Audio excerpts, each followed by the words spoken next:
Mr. Chair, perhaps po sa iba pong mga items, posible po na ganyan po ang nangyayari I think po. tama yun kasi yun rin yung nasa affidavit ni Yusek Bernardo na binasa ko ulit eh. Na mayroong pondo, tapos pinasa-submit yung mga RD para punuan yung pondo. Yung listahan. So, ibig sabihin, hinahabol yung pondo eh. No, hindi yung project ang hinahabol ng pondo. Long and short, contractor friendly. Parang tama ho kayo, Chairman. No? Kasi may kausap ng contractor rin po yung mga quote-unquote proponent. No, my point of the matter, Yusek Bernabe, is padating na ulit 2020, actually, ang bilis nga, padating na yung 2027 budget. And we cannot, hindi natin pwedeng gawin yung ginawa natin noong 2026 na naglilinis tayo. Kaya na-delay ho yung budget because sa paglilinis ng project. So dapat ngayon pa lang maayos na yung submission to DBM para pag-submit sa amin, maayos na rin. No, that's the point I'm trying to make. I agree, Mr. Chair. We agree totally, and we will ensure that the coordinates and the plans are verified by the RDs, by the DEs, para po may accountability when they submit plans that are not implementable or later on babaguhin or yun nga po yung nabagit yung nagawa-gawa lang po. Yeah. And mind you, Senator Win, pardon my intervention again. Sa kabila ng pagkahigpit-higpit nyo at pag-handle hanggang sa BICAM, may nakalusot pa rin, may nasili pa rin kami, may desilting, meron pa rin flood control na 100 million in the 2026 budget. So this is not to put you on the spot, pero hindi ka naman Superman para makita lahat yan. But I'm telling you, may nakita pa rin kaming 100 million na flood control. Eh, ang sabi ng DPWH, zero flood control. In spite of that, mukhang nasingitan pa rin kayo sa BICAM. Pero kasing Senping na yung napapoint out nyo rin yung basic infrastructure program, may mga titles doon na very vague. No? For example, yung basic infrastructure program, tsaka yung isa yung convergence na hindi, even kayo, hindi nyo rin masagot kung ano yun eh. Tama po ba? Tama, Mr. Chair. Tama Kung po. hindi mo masagot ng DPWH, kung hindi nyo maintindihan kayo mismo, paano namin maintindihan ho yun? Kaya po, Mr. Chair, we really commend po yung through your leadership during the committee noon pong ating nilinis ang budget ng DPWH. Moving forward nga po, maganda nga po rin nakalagay na sa line item yun po mga coordinates, yun po mga station numbers. That way, hindi na po pwede mag-deviate from what was planned and hindi na po ma-alter yung programa. Maraming salamat, Mr. Chairman. Your Honor, Mr. Chair. If I just can add, habang ongoing sir yung validation nitong 30,000 flood control projects, ang isa pong direction ni Secretary is i-map out na po itong 30,000 na to para pong makita po natin ano po pa yung gaps na pwedeng paglagyan in the future po. Thank you, Your Honor. Now, relevant question. How will you deal now with the substandard and ghost projects? Nandiyan yan. Yes po. Anong pondo gagamitin nyo para i-correct yung naging substandard? Palagay ko, mas mahirap gawin yung substandard kasi aayusin pa yan. Kesa doon sa ghost, that's another Yes, Your problem Honor. altogether.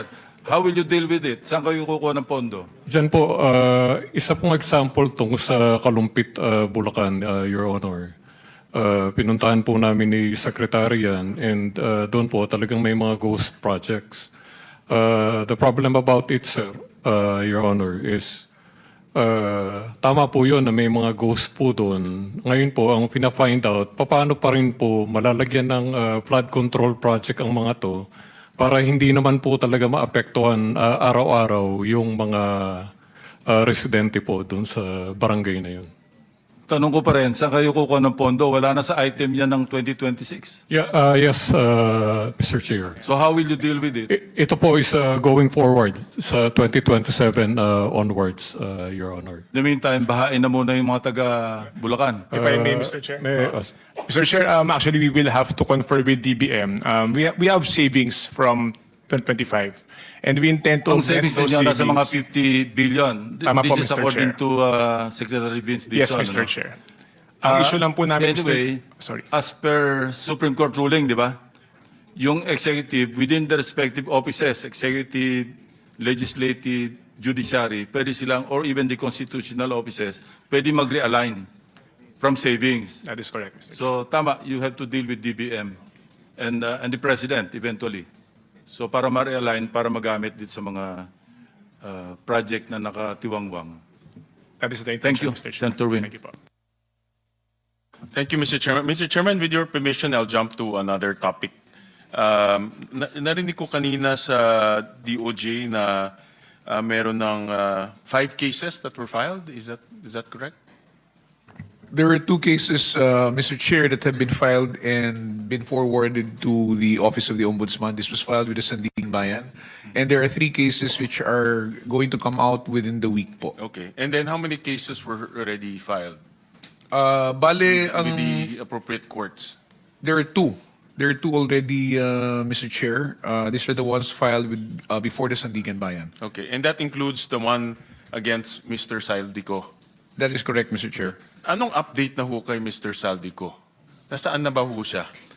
Well, ang information po na meron kami is that yun nga, nasa Portugal daw po. And I think the Secretary of Justice has committed to undertake measures to coordinate with the appropriate agencies to try and find ways and means to track him and bring him back, sir.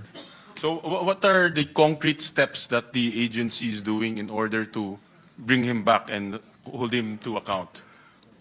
Well, Ano yung mga konkretong hakbang na ginagawa na po ng inyong tanggapan?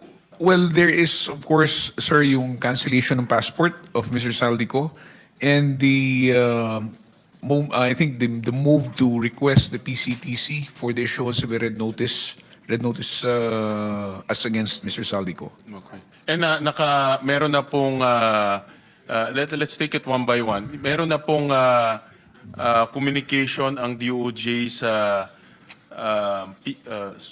PT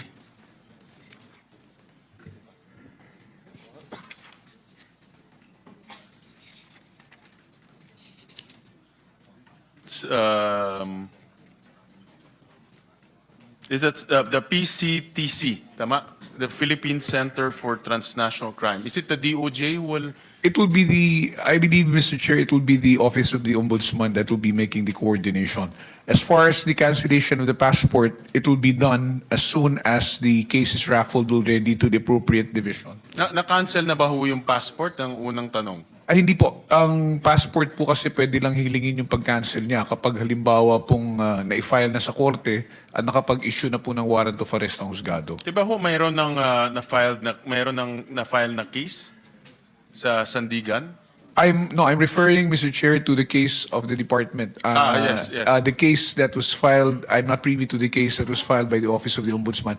But you're correct, there is already one that is already pending before the Sandigan I'm Bayan. talking about the case filed by government. Yes. In this case, para regardless whether it's ombudsman or the DOJ, I know that you are coordinating and working cohesively to get those people back to the country. So yung mga cases na-file na ho sa Sandigan, di ba ho? Yes, Mr. Chair. At na-cancelan na ba ho yung kanyang passport? Yung passport niya... Filipino passport. The Yeah, Filipino yung Philippine passport niya has been cancelled already. This is with respect to the case filed by, again, I have to make that distinction, filed by the Office of the Ombudsman. Okay. And ano pong complication na meron ho siyang, I believe, narinig ko sa news, meron siyang Portuguese passport? Tama po ba? Yes, that is what we heard also, Mr. Chair. Ang nagiging problema ho kasi natin, the challenge here is that we do not have an existing extradition treaty with Portugal, and therefore we have to look for other avenues by which we can try to get him back. This notwithstanding, meron ho kasi mga instances like, for example, if I may cite the case of former Congressman Teves, when he was in East Timor, the Philippines also did not have an extradition treaty. But through our Department of Foreign Affairs, we communicated with the Timorese government and we were told to take the track, which is to file one, just the same. And that's what we had to do just to start off the effort to try to get him back. So, posible rin pong mangyari yan ngayon dito, no, na kahit na wala po tayong extradition treaty, kung magkasundo po at yun po ang ibigay na guidance sa atin, yun po ang susundin ng ating bansa. Mr. Chairman? Yes, go with ahead, the permission of Senator Mr. Senator- President is recognized with the permission of Senator Gatchel. Thank you very much. There is a variation, and we would like you to look into this and study the possibility. What if there is a legislative warrant